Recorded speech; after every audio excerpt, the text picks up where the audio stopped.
గౌరవ ముఖ్యమంత్రి గారికి, మంత్రులకు, గౌరవ మంత్రులకు, సభ్యులకు, అధికారులందరూ కూడా నమస్కారం.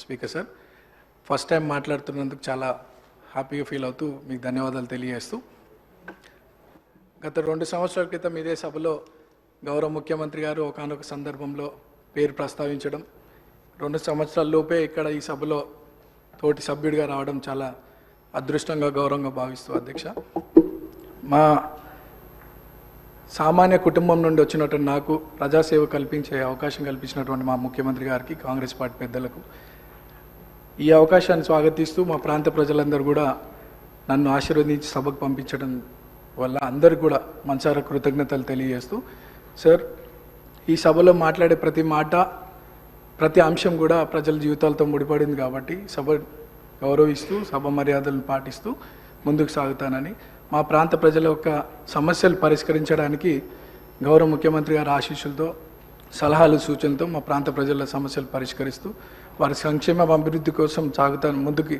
అదే నా లక్ష్యంగా పెట్టుకొని ముందుకు సాగుతానని. అట్లానే మా ప్రాంతంలో కృష్ణానగర్ అనే ఒక ఏరియా ఉంది సార్, దాదాపు 30-40 సంవత్సరాల నుండి అక్కడ వర్షాకాలంలో చాలా వర్షం వల్ల చాలా ఇబ్బందులకు గురవుతున్నారు ప్రజలు. మా మంత్రులు అధికారుల దృష్టికి తీసుకెళ్ళినారు, అది పని కొద్దిగా ఆలస్యం అవుతుంది, తొందరగా పూర్తి చేయాలని ఒకటి సభ ద్వారా కోరుకుంటున్నాను. అట్లానే హైటెన్షన్ లైన్స్ మా ప్రాంతంలో ఉండడం వల్ల 10ల సంఖ్యలో ప్రజలు చనిపోయినటువంటి విషయం పూర్వంలో, అది కూడా అధికారుల దృష్టికి తీసుకెళ్ళినారు. అది కూడా అండర్ గ్రౌండ్ కేబులింగ్ ఫాస్ట్గా చేస్తే ఆ ప్రాంత ప్రజలు సురక్షితంగా ఉంటారనేది ఒక సందేశం మీ ద్వారా అందిస్తున్నాం అధ్యక్ష. అండ్ చాలామంది పిల్లలు కూడా అక్కడ చదువుకొని 10th తర్వాత ఫైనాన్షియల్ ప్రాబ్లం వల్ల చదువుకోలేని పరిస్థితి. సో అక్కడ ఒక ఇంటర్మీడియట్ అండ్ డిగ్రీ కాలేజ్ కూడా వస్తే బాగుంటుందని ఒక అభిప్రాయం తెలియజేస్తూ నాకు ఈ అవకాశం ఇచ్చినటువంటి మీకు థ్యాంక్స్.